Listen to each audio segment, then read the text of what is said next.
Behind me is my 2020 GT500, and almost 2 years ago when I purchased it, I made a video about all the things I hate about it.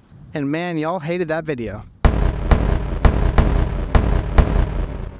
But it's actually one of our best performing videos ever on this channel, so let's talk about all the things I hate about it now, even after 2 years of ownership.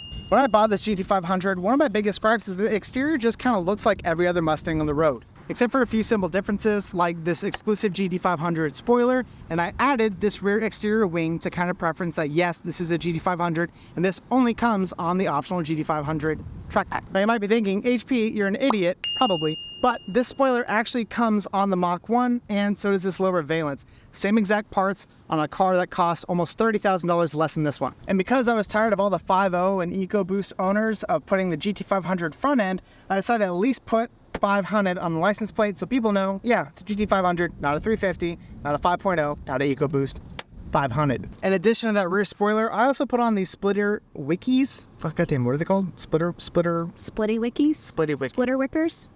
Yeah. I added these splitting whiskers on the front of this GT500 to give it a more aggressive wide stance to match these wide fenders and separate it from every other Mustang. And man, they look good. And that's complaint number one. There's not a lot to differentiate the GT500 from a regular Mustang on the road with how aggressive their styling is and the parts that they can now copy to make it look like a GT500. Second biggest issue with this car, which is actually one of my original complaints, is the heat soaking. So to recap, this car does run very hot, mainly because it's a V8 with a massive metal supercharger sitting right on top. So it does heat soak after a couple of pulls if you're not doing some good speed or if you're sitting at a red light, which means that you lose power. Now I have done one thing to kind of alleviate that issue. It's to make this heat extractor on the hood a little more accessible. And I've done this by adding these special bolts that are made by another GT500 member where you can actually hand tighten them and take them off as needed. You don't have to worry about getting a special tool or zipping them off every time you think it's gonna be a nice sunny day. This car is gonna heat soak, so it makes it way more accessible. I did add a cold air intake to kind of help draw in a little more cooler air, and this actually does work pretty significantly well whenever you're driving at speed, but if you're sitting at a red light, the downside is these cold air intakes will actually suck in more engine heat, so plus and minus. Now, yes, I did do a lot of research. You can do an intercooler brick that is way bigger and flows way more efficiently and allows for better cooling of the engine, but that really does avoid warranty whenever you start removing stuff off the car and putting other stuff in, so we're gonna keep it under warranty for now. My third complaint is the interior. Now, this was one of my original complaints. The interior of this vehicle is just very reminiscent of a base model Mustang. Now, typically Shelbys are supposed to be the premium package Mustang, so it comes with all the nice accoutrements that a premium GT has, with the added engine, suspension, and performance that you'd expect from a Shelby. Now, aside from these seats right here, which are the Recaro seats you can option, and the front carbon fiber dash, the only other things you get in this vehicle that are different than a regular Mustang is going to be all of the appliques being this kind of bronzy, coppery titanium, and the steering wheel. That's it. So what is it missing compared to a regular Mustang GT? Well, for one, the ambient lighting. There is no ambient lighting in the door sills or in the footwells of this vehicle. None of the gauges, except for that digital cluster you get with the tech package, light up like the premium GT does. This car is just a regular Mustang on the inside with a few GT500 bits. So what did I do to kind of make this car stand out from a regular Mustang GT or a regular base model Shelby?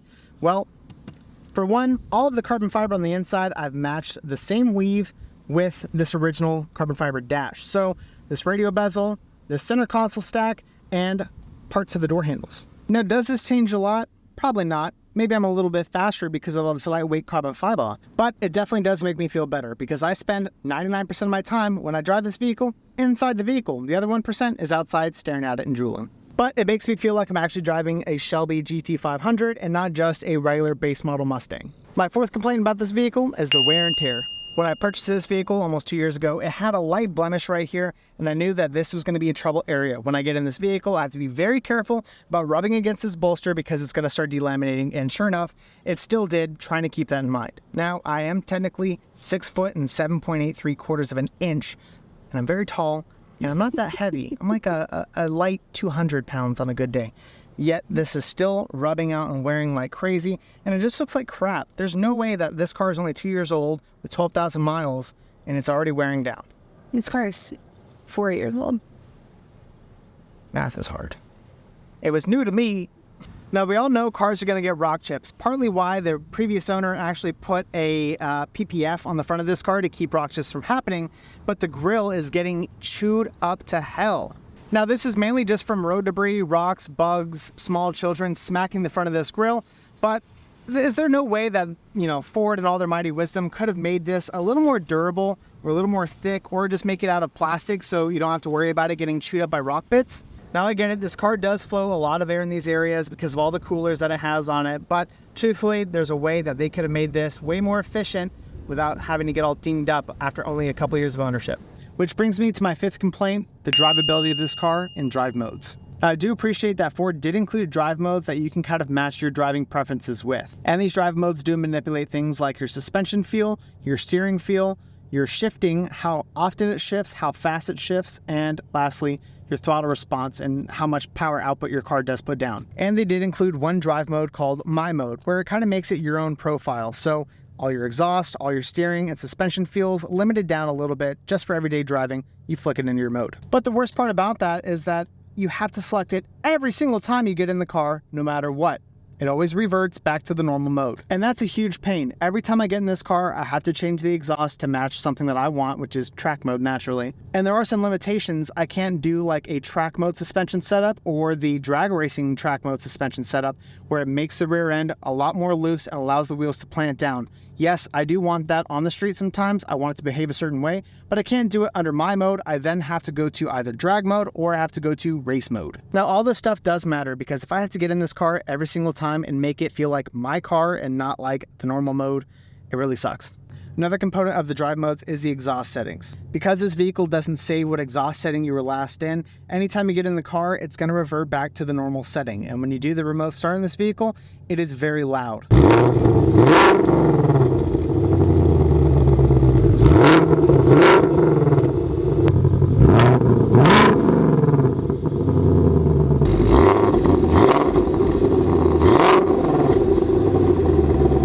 Which is super cool unless you backed up to your favorite restaurant and you're sitting inside with your mother eating a nice lunch and you remote start it and it noises up the entire room and everyone looks at you like the D-bag driving the loud sports car.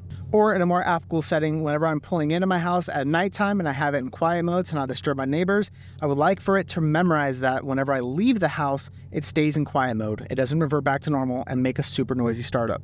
And the drivability isn't really a preference or a settings issue, it's also a shifting issue. One of the biggest problems with the drivability is that whenever you're driving, this car has to go through every single gear. Even though it's a DCT, which is dual clutch transmission, it's technically an automatic manual, not a sequential gearbox like you find in a BMW, which is notorious for having to go through every gear up and every gear down. This car technically shouldn't have to do that. It should automatically skip shift down to low or skip shift up to high.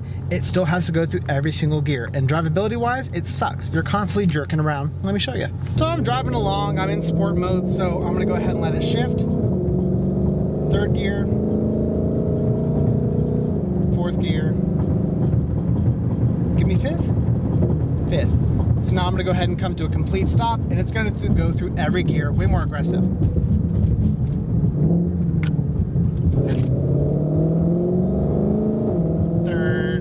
Oh, gonna slow down again. Third, fourth, no. That's just so aggressive. So whether you're in sport mode or you're in normal mode, this car drives aggressively no matter what. And the normal mode is actually kind of wimpy. Yeah, it does shift through every gear and downshift in every gear, but it goes to the immediate 7th gear when it can, and there's no power band in 7th gear. This car gets bad gas mileage anyways. Just let me have a little better throttle response. Now, don't get me wrong, I absolutely love this vehicle. I've owned it for 2 years and I've driven the hell out of it every time I start it, and it really does make me extremely happy. And that's 2 sets of tires, 2 alignments, 2 oil changes, and like 12,000 miles. Not bad. Now, I know these are all small gripes, but they're my gripes, and all of you saying that I don't deserve this GT500, well, I have a GT500 and you don't, and boo-boo, stick your face in doo-doo. And as always, guys, be sure to hit that like button, hit that subscribe, and hit that notification bell, and we'll see you in the next episode.